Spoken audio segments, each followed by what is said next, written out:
Good evening. Calling to order the special meeting of the Bloomfield Hills School Board of Education on April 16th, 2024. Trustee Noble, will you please take attendance? All trustees are present except for trustee Southward. Who is running late from work but will be here this evening, but is not here at the moment, so thank you. Let's please stand for the Pledge of Allegiance.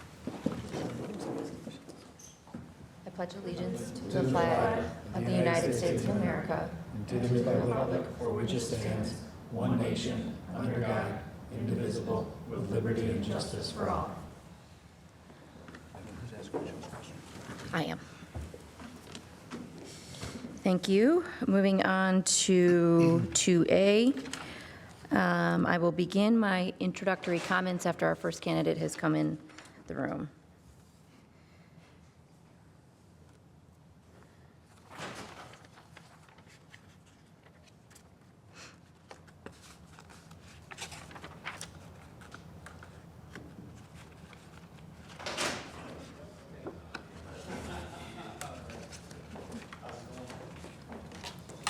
Hi, Mr. Kindle.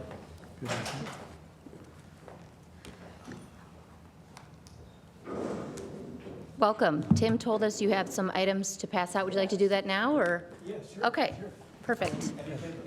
John, and you, okay. We give the right names.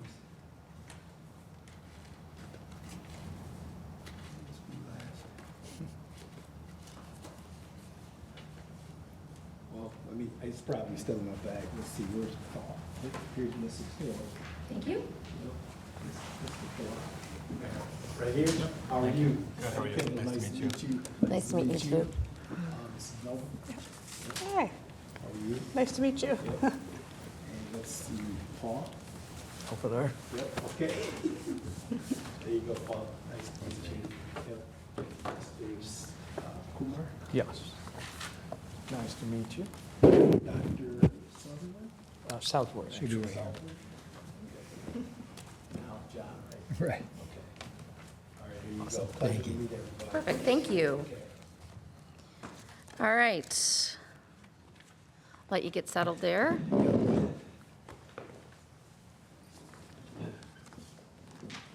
Now for our formal introduction. I want to say good evening on behalf of the Bloomfield Hills Schools.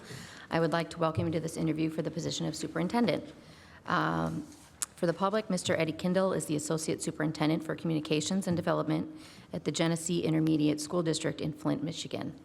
I will take a few moments to briefly describe our format. We have allotted 90 minutes for this interview. There will be 20 questions from the board. Toward the end of the interview, time permitting, we will give you the opportunity to ask questions of the board and make a closing statement. We will let you know if time is becoming an issue and there's a need to pick up the pace of the responses. For those watching this interview in the audience, we welcome your feedback. Feedback can be provided by completing the paper forms available in the room and turning them into Mr. Tim Stein of the Michigan Leadership Institute. Feedback with the Board of Education can also be shared by scanning the QR code or completing the electronic form, which can be found at bloomfield.org/feedback. Please provide written feedback to the board on the paper form found near the entrance, electronically using the QR code, or by completing the form, which can be found at bloomfield.org/feedback. Completed paper forms prior to leaving the designated location. Although the task of choosing the next superintendent is the responsibility of the Board of Education, as the elected representatives of our community, we value and seriously consider the input of all of our stakeholders in the process.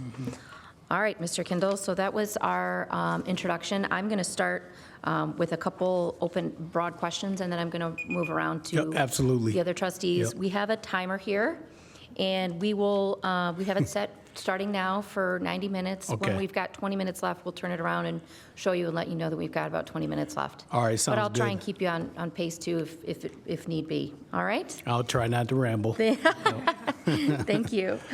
All right. So I'll be asking the first two questions. Yep, sure. Mr. Kindle, the board has had the opportunity to review your application materials, but many audience members have not. Please Please briefly review your background and share what makes you interested in becoming the superintendent of Bloomfield Hills Schools. Okay, so briefly, 30 years of service as an educator. I'm grateful for every opportunity that I've had to serve. I've served in 3 school districts, starting with my hometown district. Back in 1994, I became a teacher at Port Huron High School, where I'm a proud alum. I spent 13 years as a classroom teacher, 1 year as an assistant principal there at Port Huron High School. Right after my service as an assistant principal, which was very brief, I was given the opportunity to move to the largest middle school in St. Clair County in Port Huron Schools called Central Middle School. So I served there for 2 brief years before becoming the assistant superintendent of curriculum and instruction in the Port Huron area schools. From that point, my journey led me to Carmen Ainsworth Community Schools, where I again served 2 years as the assistant superintendent, 5 years as the superintendent, and currently I'm in my 3rd year in the role of associate superintendent of communications and development in the Genesee intermediate school districts. So again, in a nutshell, 13 years as a classroom teacher, which I value. I think that has been the highlight of my career. I learned to grow and evolve as a leader from the classroom. And then transitioning into administration, I'm very proud to have served almost 17 years as a school administrator, 14 of those years in central office administration. Monday, March 25th, I took the opportunity to come to Bloomfield Hills. I wanted to see every campus, every site in this district. The reason I did that, I wanted to see if I could envision myself here in this community and in this district. What I found is I think we share the same passion, and that's a passion for student success, and that's a passion for providing the most outstanding, without question, resources available to students, staff, and families in Bloomfield Hills. So from that point, I became interested, and I strongly feel like I'm the right leader at the right place at the right time, and I'm ready to do the right thing for Bloomfield Hills Schools. Thank you. Next question. Given your understanding of the Bloomfield Hills School District, what is the most critical short-term priority we need to address, and what is the most critical long-term priority we need to address? How would your background and skills help us address these short and long-term priorities? I think short and long-term, most critical now. I think if you would ask me that, or most educators probably 5 to 10 years ago, they would start with finances. Now, you have to start with school safety. I think that is critical. You have to have clear, transparent, and aligned safety goals complete within your emergency operations plan, either district-wide or county-wide. I've been a part of the growth development of a very comprehensive emergency operation plan in Genesee County, a very collaborative effort. I think that because of the collaboration and the relationships amongst the 21 school districts in Genesee County, as well as the first responder community, starting with every police chief, the sheriff, in any of those local buildings, they understand the need to keep people safe. A secure and optimal learning environment starts with safety. Kids won't learn, teachers can't teach if they don't feel safe. People won't contribute or participate in your community if you don't uphold standards for safety. So I think that is short term, but it's got to be aligned long term. So you have to have board policies that are connected to that. You have to have specific administrative guidelines that are functionable and applicable to every member of any school, being the building principal all the way down to every staff member. So it's important that we value the aspect of this consensus to protect and promote the reputation of each and every building in the district, and to protect and promote the environment in the district. I think that's critical. The other critical aspect, I would say, is student engagement, academic engagement, social support, social emotional learning. I know that in the last 4 or 5 years since COVID, we spent a lot of time on safety and social, emotional practices to ensure that students have a qualified experience. What happens is we start to shift our focus away from what it is that we really do and what we really do well, and that's academic instruction. So I think short and long-term goals aligned to improving the academic experience, and I know that you do well here in Bloomfield Hills. I know you outperform many of your peers out of the 29 school districts in Oakland County. However, what are you willing to do to get better, to enhance that experience from the classroom level by providing teachers with adequate professional development and adequate ways to ensure that students have a voice in the environment that they're listed in within each classroom. So I think those are two. The last one, I would say finances. And I think we all know this. The ESSER funds are going to be depleted as of the fall of 2024. It is very important to have structural budget balances in school districts. And simply, you know as well as I do, your revenues have to be equal or greater than your expenses. And if they're not, you position yourself to be in structural deficit.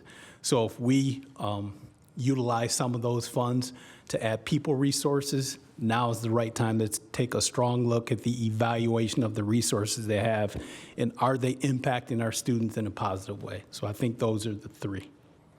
Thank you. Yep. All right. My next question, the next three questions will come from Trustee Van Gemmert. Thank you. Good evening. The next three questions will relate to district relations. Yep. First one is, maintaining healthy relationships with school and community stakeholders is important to the Board of Education. Please share with us how you have gone about building and maintaining successful relationships with all members of the school community. Yeah, I think with all members of the school community, I mean, obviously, in this position as superintendent, it starts with the Board of Education. It also connects to your staff, your administrative staff, your teaching staff, all of your students, regardless of what level, and then all of your parents, regardless of what level, and then members of the outlying community. However, I think that my strength is in building relationships, and those relationships have to be built quickly. They have to be built authentically, and you have to establish credibility within an instance.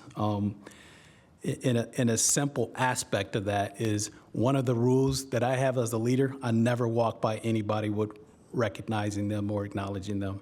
I don't care if it's just good morning. I invest in people with one word, and that's TIME. You have to spend time with people.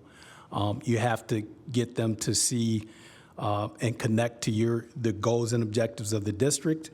You have to create opportunities for them to participate, and really meaningful participation, and make solid contributions to any effort. And that means me being a salesman for Bloomfield Hills. Is every chance I get, I'm shouting from the rooftop the things that we do well and the challenges that we have. And obviously, when you do that, you build up enough in your bucket or bank account that when you have to make withdrawals, if you've been upfront with people and you've been transparent with people, I think that you can have some grace and understanding. And then when we make mistakes, whether minor or major, it's up to us to start a process of recovery. And that starts with the platform or framework of success that I've always utilized in my career. That starts with accountability, expectations, performance, and then results. And I hope I'm able to talk about that framework throughout some of the questions this evening. Thank you. Yeah.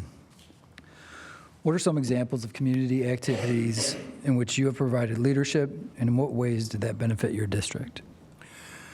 I think being present and serving on multiple boards throughout the community, I don't even care if it's a Rotary Club, just to extend gratitude and appreciation for the connection and partnerships that we have within our school community is I think, paramount to the success of a superintendent.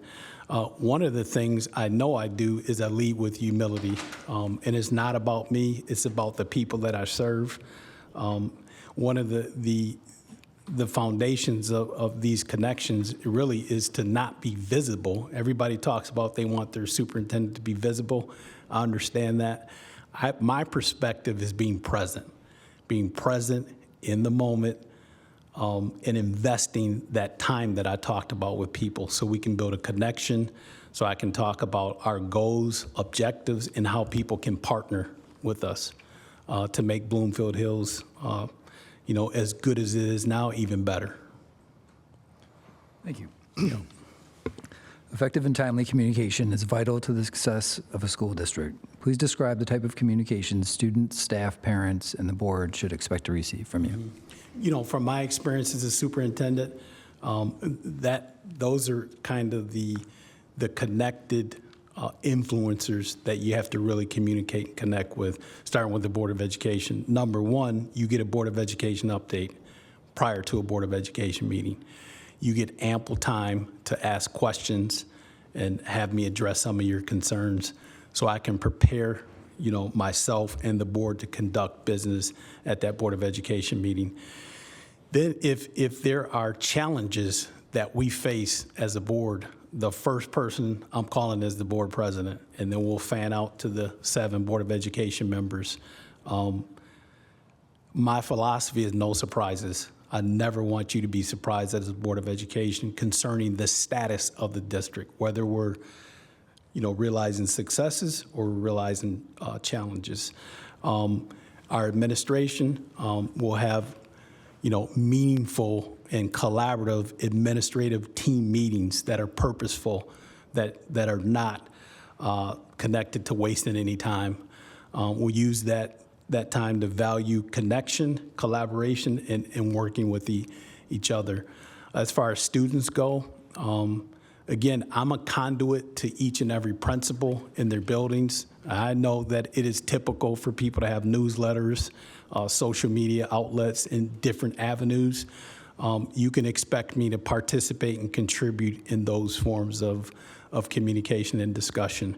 And then as far as the community abroad, being transparent when things happen, especially as it alludes to safety, you got to get to parents right away so we can provide them with an opportunity to give us grace. And that is difficult to do in a school district because people have access to information quickly, but do they have access to the right information?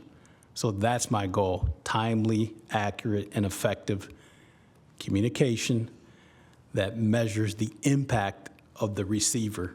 So my administrative team, to build an effective team, you got to have people vet the communication and anticipate what the response will be, either from those who support you or those who are opposed in some aspect of the direction that you're taking as a district. Thank you. Yep. Turn it back over to Trustee Hill, or President Hill. Yes, and I want to apologize. There was a debate before this about whether Trustee Falah and I handle this, managing the questions forward, and I messed it up in the middle of that, so. That's okay. Sorry for the distraction. I thought I was turning into the Babel app for a second. No, I was just rambling. I was messing up the technology, which is no surprise. That's okay. No worries. All right, I'm going to move on. In place of Trustee Southward, who is en route, I'm going to read her 6 questions, which center around political awareness. Mm-hmm. And superintendents are often faced with the challenge of making decisions when there is no clear right answer and members of the community are split on the right path forward. Talk about a time when you were faced with a difficult decision where you knew there would be a group of people unhappy with your decision, whichever way you decided.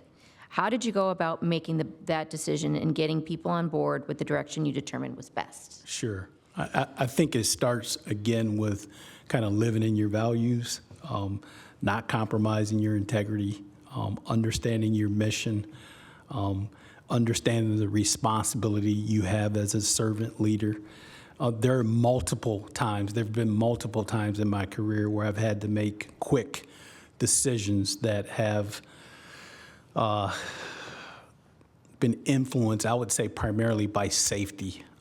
There was an incident in which I was a superintendent at a school district, which is wonderful. We had an unfortunate event at a sporting event in which, obviously at most sporting events, if you have a heated rivalry, you contract multiple services with first responders and police officers who like to be a part of the crowd and watch the game as well. And then you have, dedicated staff members who spend their time supporting kids in extracurricular activities to serve as additional safety. Those measures are typical in most school districts. However, on this particular evening, we had a young man in the stands make a poor choice. And the police, during an investigation, realized that under his sweatshirt was a weapon. So without compromising their investigation or their thoughts, obviously they didn't talk to any administrator. I watched this kind of go on, and at some point when they tried to apprehend him, he ran across the court of the playing field. Someone yelled, weapon, I'll say. And hats off to the kids from our district and the other district that understood crisis response. And they executed kind of an Alice protocol to evacuate quickly.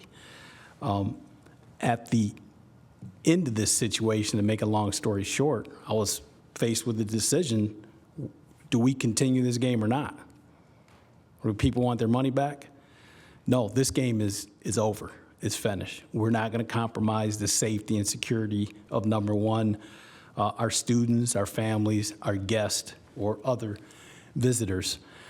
From that point, we had to be transparent about who this individual was, because the first perception is what? He or she is a student from our high school. That was not the case. Or maybe he or she is a student at the other high school. That was not the case. So with collaboration with my team, we sent out very authentic and frank communications about safety and how, it was compromised, based on the fact that the research and the data would show we didn't need to add additional safety measures. But times are changing, and you have to have the courage to say, what are we seeing now that's relevant to the time that, we need to do to enhance safety? So there was an outcry of, are you going to put in metal detectors? Are we going to reschedule the game? So having a press conference to really apologize to the community for, that situation, that's part of recovery. I'd never have a problem taking accountability and saying, you know what, I'm deeply disappointed, and please accept our apology. Please give us the grace to recover and move forward. So at the end of the day, we decided we're going to put metal detectors in for the end of the season for that event, or on-site specifically. There was some opposition because people said, well, we've never had that. It looks like you're trying to keep a certain group of people out. And we said, here's an opportunity for you to, talk to me one-on-one. We set up multiple times during the week, had some interesting conversations, but at the end of the day, that our board said, you have to do what's right. And what's right is safety and protecting people. So those metal detectors were installed and haven't had an incident there since. This is the 7th question for awareness. Please share specific ways that our district should work with other districts to support learning for all students. I think collaboration is important. You can either compete or you can collaborate. And if you have, the perspective of this is about education and about learning, there may be other practices out there that people are using that have a high yield impact on academic achievement or the social experience of the student body. So you create relationships with people. Obviously, your superintendent would serve on I would say it's probably the Oakland County Superintendents Association, and be present at those meetings to start building authentic, collaborative relationships. But again, the competitor in me, yes, you want to highlight the successes and kind of be unapologetic about what we do well here and kind of brag about that. But I think it's important to bring value into, obviously our district with people who we can vet that are going to have a strong impact, on our staff. And I feel strongly about our staff internally. Typically, when it comes to professional staff development, I think you should always start internal. There are highly qualified, super strong teachers, I'm sure, in every school district. Teachers like to hear from their colleagues, and they like to recognize and acknowledge their accomplishments. So I've been in, as a superintendent, before I go outside, I'm looking inside. All that does is build leadership capacity in people. And it gives you an opportunity to recognize those strengths that we have, and it gives other teachers a chance to collaborate on the challenges that they have. So we're all connected, we're all working on the same goals, those goals are aligned, and we share that same sentiment of supporting each other. Thank you. Yep. What impact has the use of standardized testing results had on our education system in Michigan? Well, I think, typically standardized tests, you need to have high academic vocabulary to be successful with that. There's been much debate on the use of standardized tests. Are they used to influence legislation?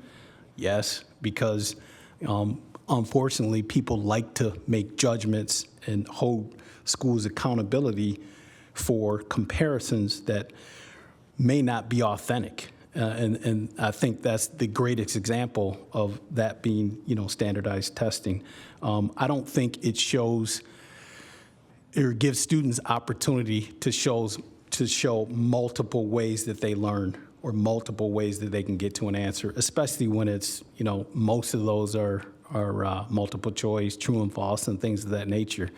Some people question the bias of that, have certain students in certain demographics or areas been exposed to a certain level of academic vocabulary, be it disciplinary literacy based on those disciplines, math, science, social studies, or specific content literacy. So I think it's warranted, but it doesn't showcase the real story. And I think people need to be authentic about the representation and the story that it tells, because it can tear some school districts apart, and it doesn't show the real story and capture and highlight the multiple ways that students learn.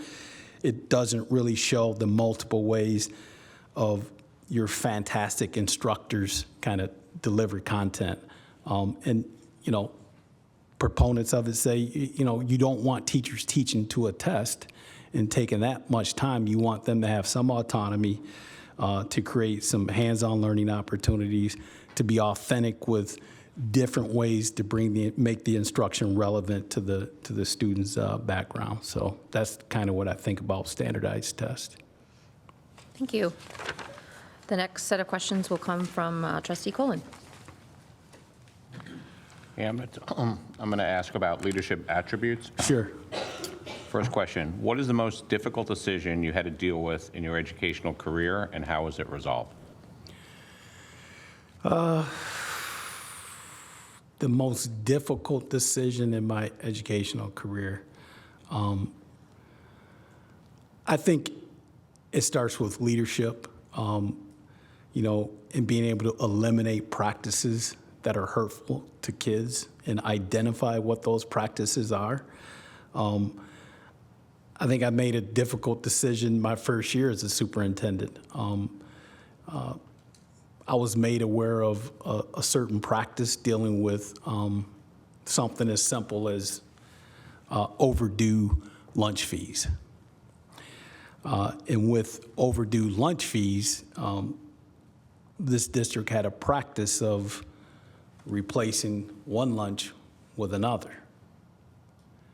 And I know you've heard of legislation in the past that, ensures that boards adopt policies that doesn't happen.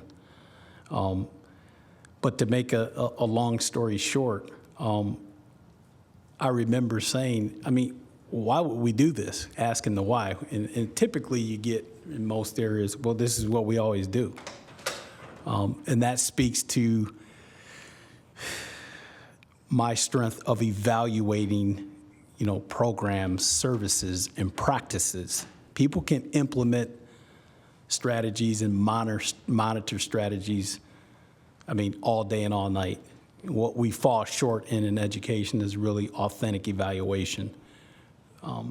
Is this strategy, program, concept, or service, does it have a positive impact on students or a negative impact on students?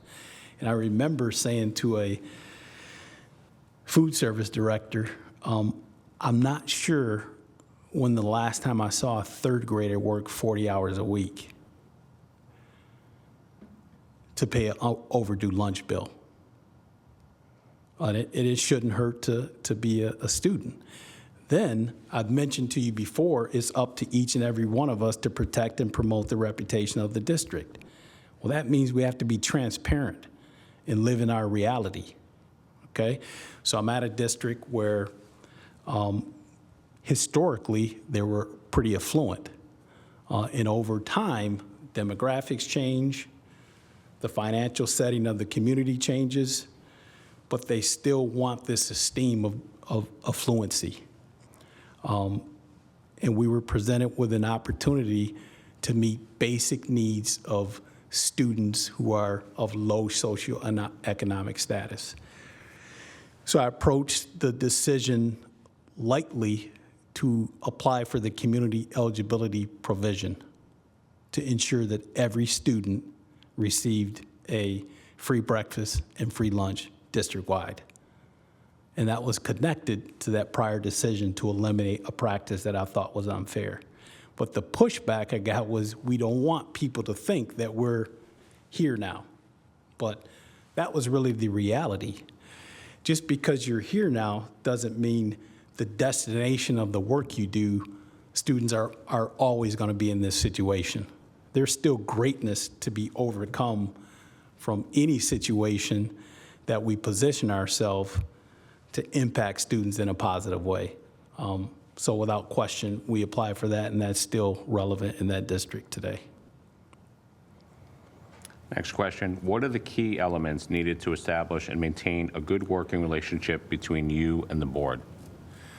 I'll go back to no surprises. I think, that works well with boards and superintendents and administration. No surprises, and it's got to be reciprocal. I don't want you to be surprised by something. I don't want to be surprised by something. I believe strongly in high expectations for the way we treat each other. I value that more than anything.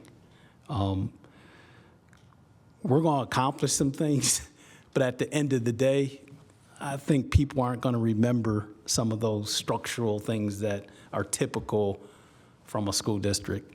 What they remember is the experience that their child had, the experience that they had, and that starts with exhibiting the behavior that we want others to practice, and I feel strongly about that.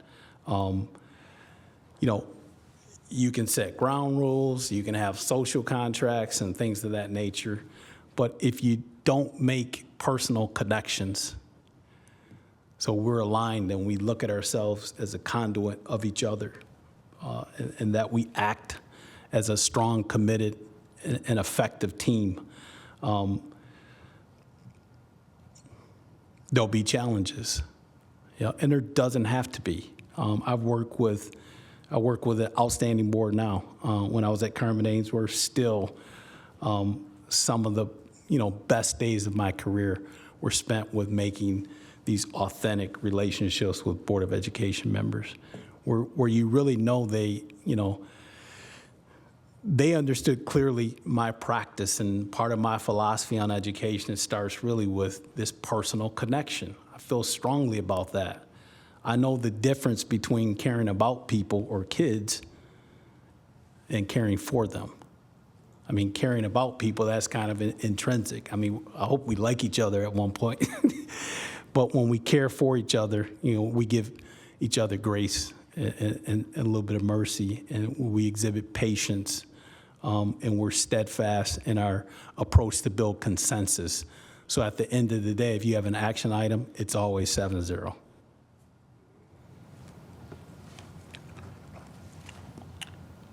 How do you inspire and engage the entire school community in support of the district's vision and mission? Sure. Looking at your vision and mission, I think two things stand out. Inclusive and equitable, that's part of your vision. Your mission, you have the kind of words opposite. It's equitable and inclusive. When you include people, to me, on a foundational level, it's connection. It's giving people an opportunity. I know I sound like a broken record, but to participate to any effort. But it's got to be meaningful. We're not having people, come to meetings to check off boxes and say we had a parent advisory. No, what's the use of the parent advisory? It's to provide information and ways for parents to advocate on behalf of their student, on behalf of their school, and on behalf of our district. So I would say, even from a coaching standpoint, I'll always choose inspiration over motivation, because I know, it's been a while since I've given a pregame speech, but I know those motivational moments, they only last for seconds, but inspiration lasts a lifetime. Inspiration is connected to humility to me, and putting other people first, and having our community really see that and not talk to them and tell them that's what I'm about, but showing them by, again, the visibility aspect is what most people talk about. I still perceive it in my broader perspective as being present and in many ways possible. I am used to keeping a very rigorous, challenging schedule that I'm around a lot. It's not just, in the building, walking through, making connections with people, supporting the principal, supporting the staff, talking to kids. But I want to be there when they're at their best, too. I want to be there to see the smiles on a family's face when their kindergarten walks across the stage at a kindergarten graduation. I want to be the guy that grabs the camera from dad and says, no, you get in the picture, I'll take the picture. I strongly believe in making those connections. And when you're present, you're there for a purpose. And that's to put people first, honor them, recognize them, and acknowledge them in the best way you can. And I think those are, to me, my leadership is proven, but it's just based on practical strategies. Thank you. The next set of 3 questions will be given by Trustee Kumar. Good evening, Mr. Kindle. Yep, good evening to you as well. I have 3 questions for you on instruction and curriculum. My first question, what experience and success have you had with closing the achievement gap for economically disadvantaged and minority students? Sure. The majority of my career has been spent with students who are labeled at risk. But one thing stands out to me in your vision that's been applicable to my work as an educator, especially a superintendent or an administrator, is at the end of one line it says system that is inclusive and equitable. That's not the most important thing in that sentence. The last 2 words are for all. All means all, regardless of the label. I don't care if they're, they have a socioeconomic label. They're affluent, they're English second, language learner. They're from a certain demographic. Achievement starts with classroom connections and personal connections. And it's been, it's research-based, it's tried and true. Kids don't learn from people that they don't think believe in them or like them. So I think professional development always starts with, how can we optimize opportunities to grow our ability to relate to kids and connect to kids? I think that's one aspect of professional development. That's one aspect of closing the achievement gap. I think we looked at our student population and we said, let's meet their basic needs, hence the free breakfast or lunch. From that aspect, what do we need to do culturally to make sure our instruction is culturally responsive or culturally relevant? Do we have classroom sets of books in our libraries? Do we have an opportunity for kids to see themselves in the text? Are we teaching content where it's relevant to kids and they can see their culture represented in the text? That's a challenge, but I think if you start to tier that support with your staff and you give them opportunities to grow personally by training them on implicit bias and being able to kind of recognize their own biases. And I only say that because if you're going to impact students of at risk, you've got to be able to recognize your own bias because you're a decision maker. And every decision you make is going to have an impact or an effect on that student, whether it be positive or negative. So, tiered from that aspect, this personal development and connection, culturally responsive instruction or cultural competence. I think the last thing most people would talk about would be the first thing, is do you have a multifaceted aspect of concepts and strategies that you can directly, utilize to impact, academic achievement for kids who are labeled that way. So again, you've heard of it, multi-tiered systems of supports. As a superintendent in the district, doing an evaluation, our team realized we need to have a catalog of MTSS to support our teachers. And it's got to be collaborative with our teachers. There's got to be high-yield, applicable strategies that they feel like they can actually use.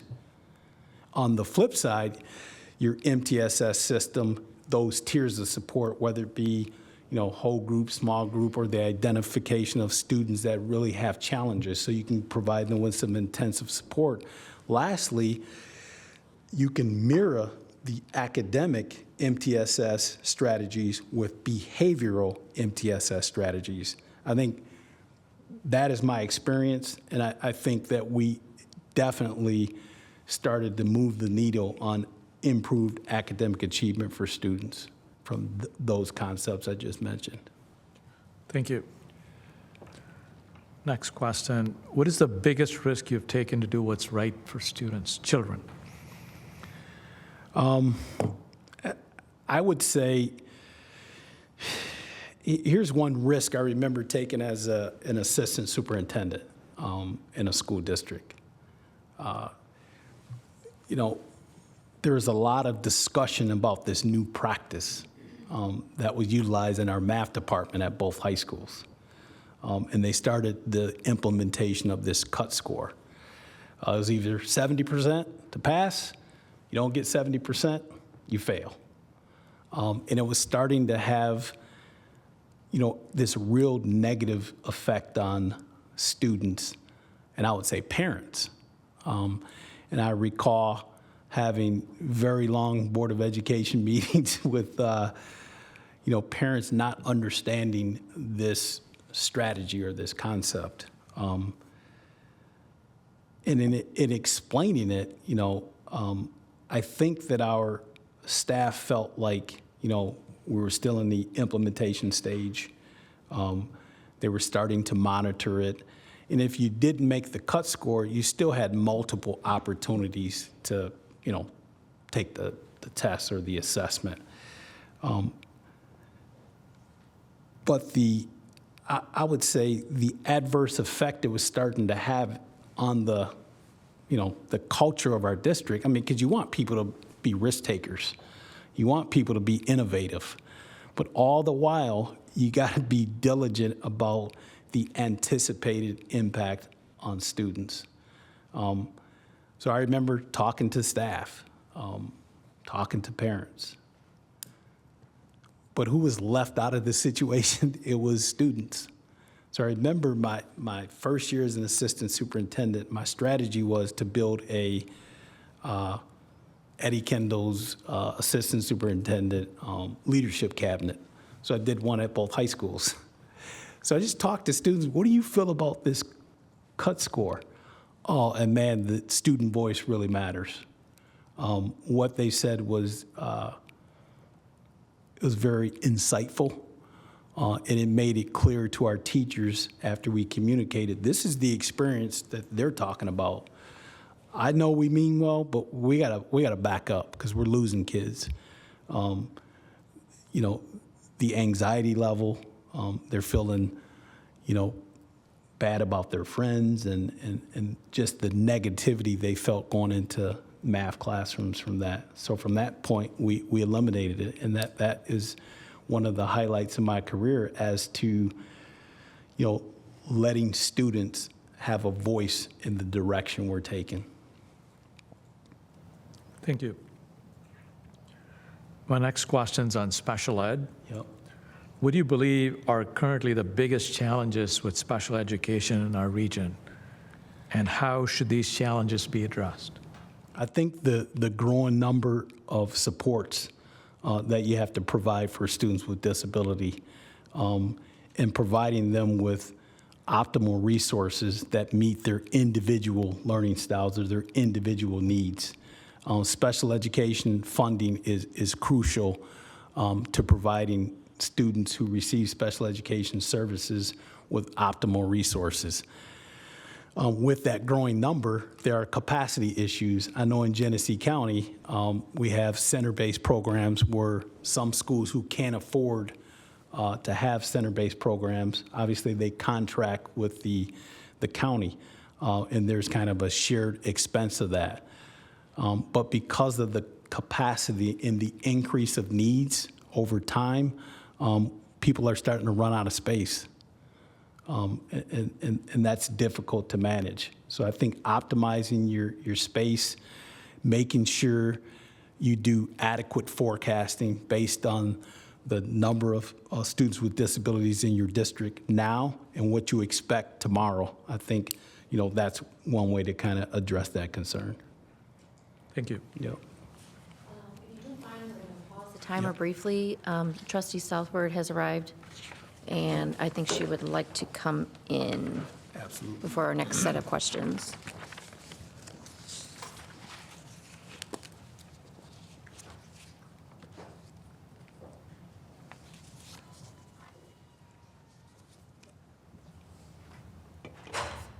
Was in the video too?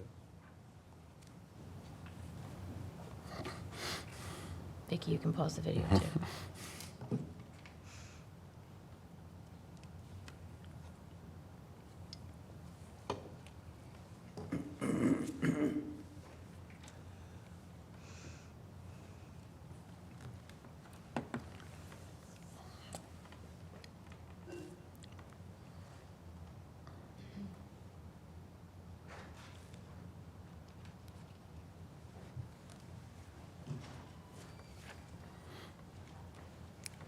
Good evening. Doing great. Glad you were able to get here safely. Traffic is not good. All right. Picking back up, we're moving on to 3 questions from Trustee Falah. All right. Appreciate you being here and spending time with us. Hey, I'm grateful for the opportunity and appreciative of it as well. Perfect. So I've got 3 questions. Got 3 questions on finances. The first one is, how would you ensure that our district spending is aligned with our top priorities? Right. First, we need to know what those top priorities are and then align our spending to that. And again, you know, I know I've said this before, but the implementation of, you know, specific programs, services, and practices, you know, obviously we monitor the impact, but the evaluation is most important. What's the dividend we're receiving on those types of expenses? And are they aligned with our academic or social goals of the student experience? So I think that is extremely important. Did you say 3 things? Or just to make sure we're aligned? Okay. Yeah, no, I don't So, think okay, so, and then alignment, again, I think I said this earlier, you have to be structurally sound. And obviously, most schools, the spending starts with their foundation allowance and the alignment of the students who are enrolled in their district. And can they align resources, specifically instructional resources? That is where most of your revenue or most of your expenses are going to be, people expenses related to classroom instruction. But that's what we're here for. That's really what we do and what we should be doing well. So I think that type of strategic alignment is evaluating expenses that may not be relevant anymore or may be outdated, and to eliminate them as quick as possible as it relates to our ability to evaluate that impact on, on our district. I think that is a way you stay aligned. You provide a great deal of transparency as to our financial status. It should never be a secret. And I know you're starting to probably hear the talk about yet another funding cliff. And that's probably going to happen. I'm hoping that it is not as severe as it was back in 2010, but we should be very transparent. When you adopt the budget on June 30th for the 24-25 school year, the next day, everybody should have access to that budget. And it should be easily explained, in layman's terms. I know that sometimes school financing can be difficult to kind of explain to people, but people should have access to it, and you should always talk about your status. So again, going back to the relationship we have, there should be no surprises. If we're going to face financial challenges, people need to know about it up front so we can start supporting this effort to get feedback on what's really working for us, what's not working as it relates to how we spend our money, and what do we anticipate in the future as it relates to, the proper investment we have to keep the sanctity of what it is we do best, and that's, this is an educational institution. It's teaching and learning first. Again, safety has a connection to that. Are we keeping our students safe? Are we spending our money to do that? Those optimal resources to add to the environment, those should all be aligned strategically, and I think that is where you get the most bang for your buck financially. Great, thank you. Yep. Second question is, what opportunities do you believe budget limitations present? And in tough financial times, what are your top 3 priorities? Yeah, I think, they present the difficulty of making difficult decisions when it comes to people cost. As I said earlier, when we were talking a little bit about finances, there's a teacher shortage that we've been through. ESSER funds in a lot of communities were used to kind of supplement the workforce. And when those funds are gone, and we don't have these, record-breaking foundation allowance increases from the state, what do we do? So I think, number one, you've got to keep the cuts away from the classroom as much as you possibly can by really aligning the people resources you need to deliver quality academic instruction. Number two, again, like I said earlier, you need to be transparent. I would always, and it's been a practice in the district in which I was superintendent, we would do a budget roadshow after the audited financial figures of the prior year was completed, approved, adopted by the board. It's a budget roadshow right now. I go to every school, every program or service. It's a voluntary staff meeting, but I'm very transparent about this is what our audit says. This is the current status that we're in, or the situation that we're in. We're either, still, receiving a lot of prosperity, or we're preparing for some expenses that position us to make some difficult decisions down the road. And I think being transparent with that is super important. Lastly, it's important to keep a fund balance. You have to have rainy day funds regardless of some of the cuts that you're making. I mean, I wouldn't say a certain, percentage, some people 10, 15%. But again, you got to honor the work that people do. But you have to choose to utilize those funds, wisely. And then I've been in a situation during a funding cliff at two districts where, you're negotiating, you're asking people, to leverage cuts to keep the district afloat. And in one school district, it was just them. In another school district, no, it starts with me. This is what I'm doing to do that. This is what my administration is going to do. It kind of starts with us. Because again, you can't ask people to do something that you're not willing to do yourself. So I think those are the things that, I would respond to financially in difficult times. Okay, perfect. Yeah. Last question for me is, please describe your experiences with millage renewals, bond proposals, and sinking fund proposals. Yep. Were these experiences successful? Why or why not? I would say I'm 1 for 1. So in Port Huron, I was a part of a very dedicated bond team that was put together, but it was all collaborative.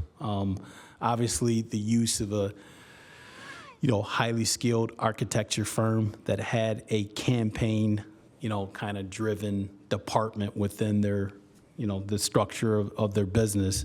And we utilized them and really leaned on their expertise to create the message and help us stay on message. But the people doing the groundwork were really, parents, staff members, and people like that. And I think what you ask for has to be easily explained, and it has to be a kind of a sure need that's going to pay dividends for you right now. Does it enhance safety, or does it add to academic achievement? Does it add to the structural, I would say, look of your district? So, asking for a $30 million bond, it was specifically for safety enhancements and technology upgrades, and it was successful. The measure was successful. In another district, when I was superintendent, we didn't use the support of an architectural firm to create the messaging because it was to renew a sinking fund. The issue was a Headley override, and now we had compounding interest from year to year. The problem with that is it was going to increase taxes on non-homestead properties. And business people in the community, I don't think we got them to show up to really tell our story. And that was really for structural improvements and repairs, such as parking lots and things like that. And that was not successful, and it was right before COVID. Shortly after that, after COVID, and I hate to say, but I'll be transparent, when I left the district, the measure was back on the ballot. They used some expertise in messaging, and the measure passed, and I supported that, and I'm really happy for them. Thank you. Yep. Secretary Noble, you have some questions now? Hey, I have 3 questions Okay. about staff and personnel. Okay. So here's the first one. Yep. How would you interact with other administrators in our district? How would you strike a balance between giving them the support and autonomy that they need to lead effectively while holding them accountable as appropriate and necessary? Sure. Well, I've been a school administrator, and I know how important that work is. I know how tough that work is. I think first and foremost, obviously making a connection with them to understand what are your goals, what are your strengths, what are your weaknesses, what are the challenges, what are the needs that you have to be successful at the job you're doing. I feel strongly that I've been in a position to mentor, administrators. I'm the executive director in Genesee County for the Genesee County Education, or Greater Flint Educational Consortium, where we run an administrative leadership academy. So we take about 30 teachers from around the county at different districts, and I run them through an 11-month leadership program. Then we give them a certificate. They can get credits from Central Michigan University, that type of thing. But what I'm trying to express is I believe strongly in mentorship. I think good leadership starts first by being able to listen. I mean, you got to be a great listener. Otherwise, you're not leading anybody if you can't listen. And I think, secondly, you have to be intentional about building leadership capacity. If you're going to be a good school administrator, you got to position them, as far as the superintendent's role, to grow, develop, and evolve, whether they think they need it or not. We all do. Because the principal has got to be the #1 learner in the building. So I've told principals that I've worked with before, I'm not in your circle. I know you feel like you're on an island. I'm in your corner. I'm the person trying to encourage you when things get tough. I'm the person asking you the right questions before you make a decision. I'm the person that wants to give you simple, applicable strategies. I always tell my students or participants in the cohort or administrators I work with, this 3R strategy. When you face adversity, don't just react, because we all do as human nature. If you can relax first, and then you can reflect, and then you can respond, you can kind of drive yourself to be solution-oriented and not reactionary. So I spend a great deal of time, in an administrative staff meeting. Typically, you address academic achievement. You address a calendar. You address assessments and your school improvement plans. But you have to have time to grow your leaders. You have to have time on your agenda for leadership development, and you get them to buy into getting better. And lastly, like I said before, I use a framework of success, and I explain it very clearly to people. Obviously, the foundation is caring and being empathetic and being compassionate. That's the foundation. But to build on that foundation, or to build a house higher, you need a scaffold. All right, so on that scaffold, there are 4 pillars: accountability, expectations, performance, results. Accountability is simply, do you know who's relying on you to be at your best? I mean, you have to understand the difficulty in the position and what you're responsible for. And before you can meet or you can talk to your staff or students or families about expectations, you got to live those expectations yourself. And those expectations give way to proper planning and preparation. And the preparation lends itself to performance. A lot of times we don't talk about performance in education unless we're talking about football, basketball, soccer. You probably have lacrosse here. Do you have lacrosse? No lacrosse yet? Okay, it's probably coming. You got lacrosse, okay. Everybody's shaking their head like that's I'm glad he didn't ask that at the end of the meeting. But again, you got to be able to value performance. How do you know when you're at your best? I've always told teachers, and because somebody told me, on your worst day, you at least better be good, because students won't get that day back. So I spent a great time talking about educational leadership and kind of growth and development as a leader. Because even after 30 years in education, I still don't know everything there is to know about leadership. But I do know one thing: I love leadership. Absolutely. Thank you. Yep. Next question is, can you please describe your most successful experience in building a high-performing work team? Yeah, I think that as a superintendent, it starts with connection.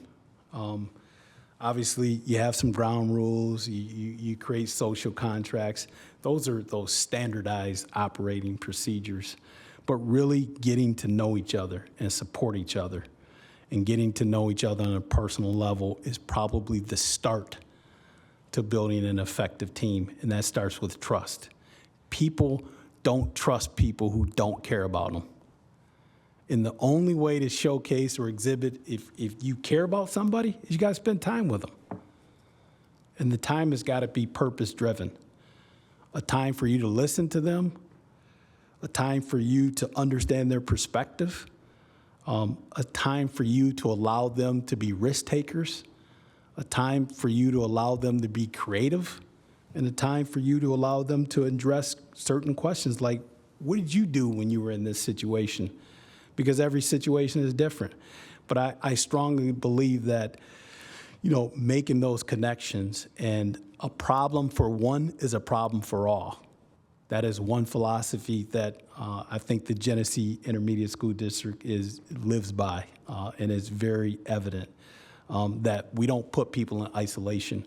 Our job is to build bridges, and build bridges so people can walk safely to the other side in difficult or challenging times. And then lastly, the expectation of leadership and the expectation of preparation. If my team is effective when we're preparing for a Board of Education meeting, and yes, I've given you time to ask me questions, but if you do surprise me, we got back pocket data as a part of our preparation to anticipate, what if Mrs. Hill asked this question? So you get your team to understand the importance and value of connection and the importance and value of preparation. And the thing I'm most proud of is succession.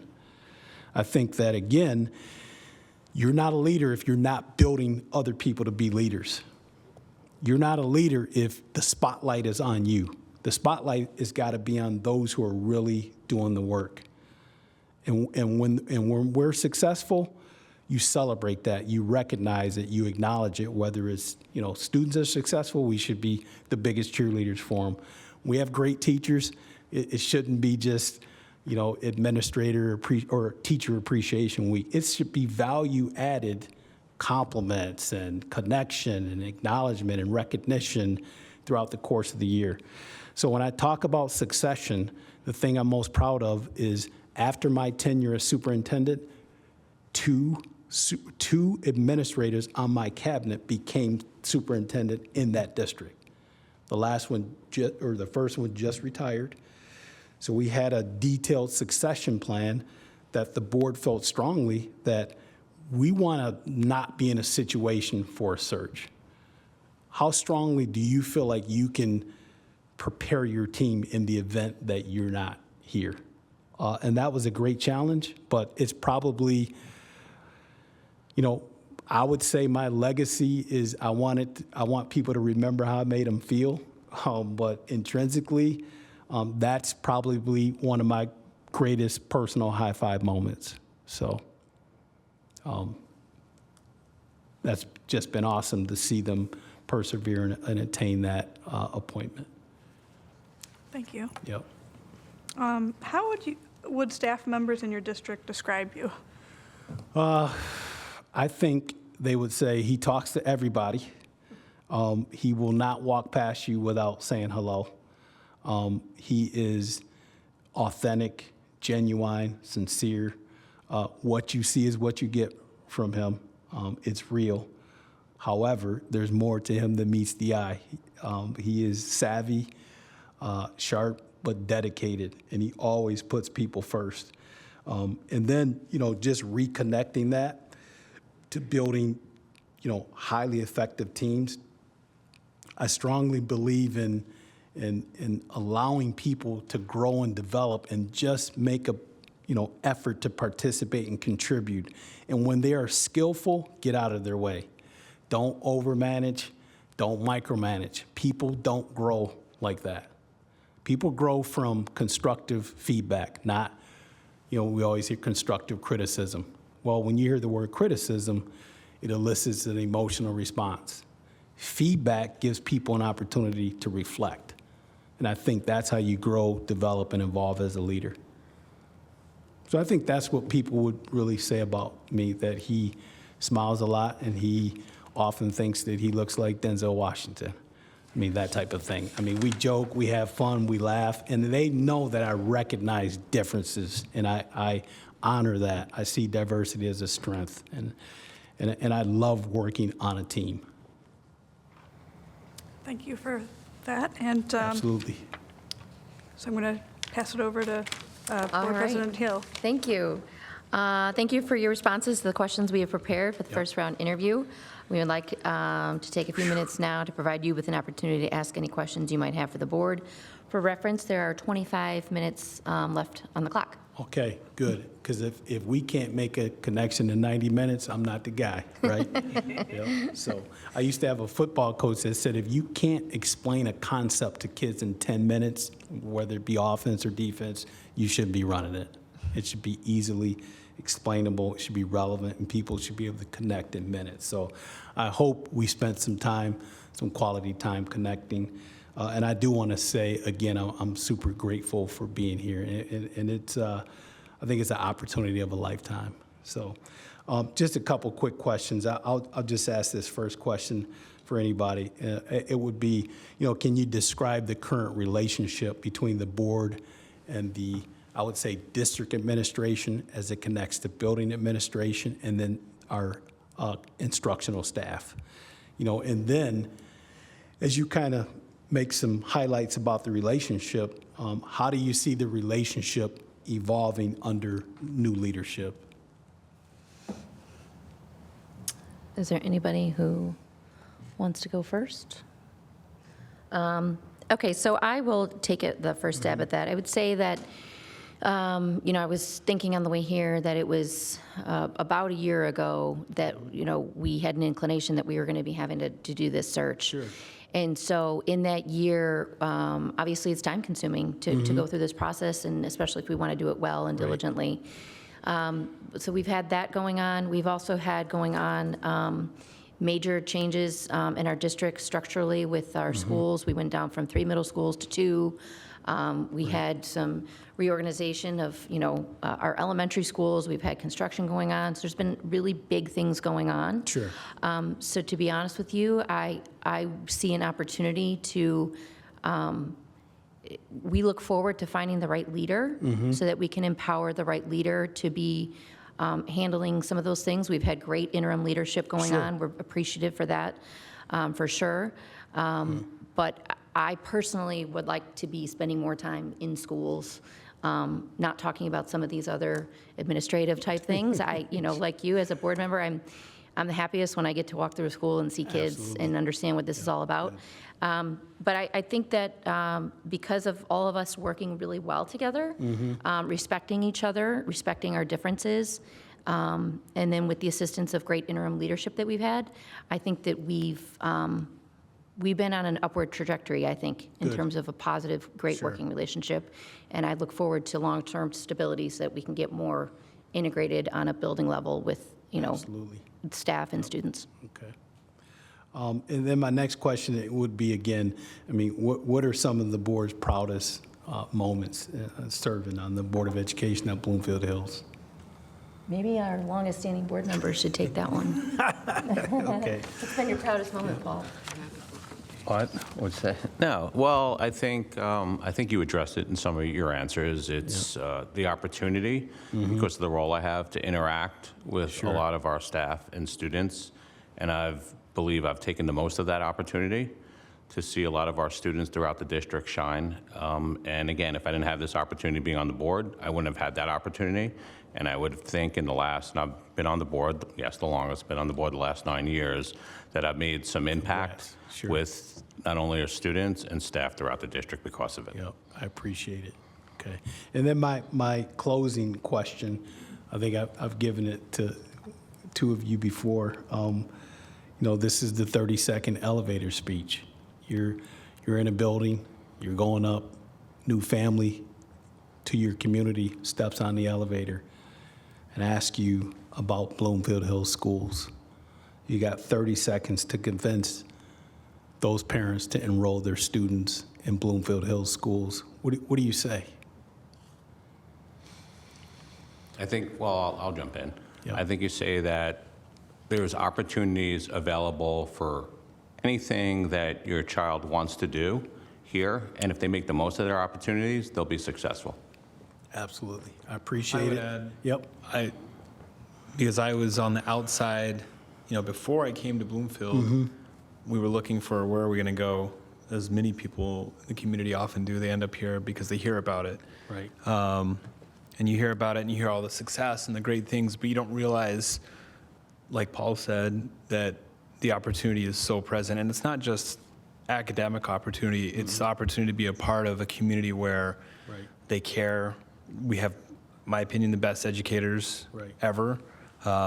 They work tremendously to make sure every student gets the opportunities they deserve to succeed. And so when you're getting into this community, you're signing up for not just, oh, they've got a good high school or they're good at basketball. No, they offer the best opportunities for every student. Right. So Student experience. that's, Yep. I mean, I looked at it from the outside, now I'm in it, and I feel it and live it and breathe it. So having the chance to be, a prospective family coming in, and then a family and now serving on the board, you just live and breathe it. You know that this is the best place for opportunity for academics and Yep. just the whole experience. Yeah, very good. So again, in closing, did you have a question? Or were you going to answer? No, I just smile. Oh, okay. Well, thank you. She says, Eddie, get up. It's over. Again, I just want to close with gratitude and close the way I started, and I strongly believe that I'm the right leader. This is the right place at the right time, and I'm ready and willing to do the right thing for Bloomfield Hills community. So thank you for your time, and I wish you the best of luck in making your decision. Yep. Thank you. Thank you for your time. Absolutely. Yep. I'm just smiling. I have one formal ending that I need to give here. Yep, absolutely. We appreciate your interest in the superintendent position for Bloomfield Hills Schools. We will be interviewing a total of 4 candidates this week. The board will then convene a special meeting this Friday, April 19th at 5:30 p.m. to determine the next steps for the finalist interviews. Following that meeting, Mr. Stein will contact you to let you know where you stand in our search process. Thank you for your participation in this first round interview. Great meeting, everybody. Thank Have you. a fantastic evening. Have a good night. Yep, okay.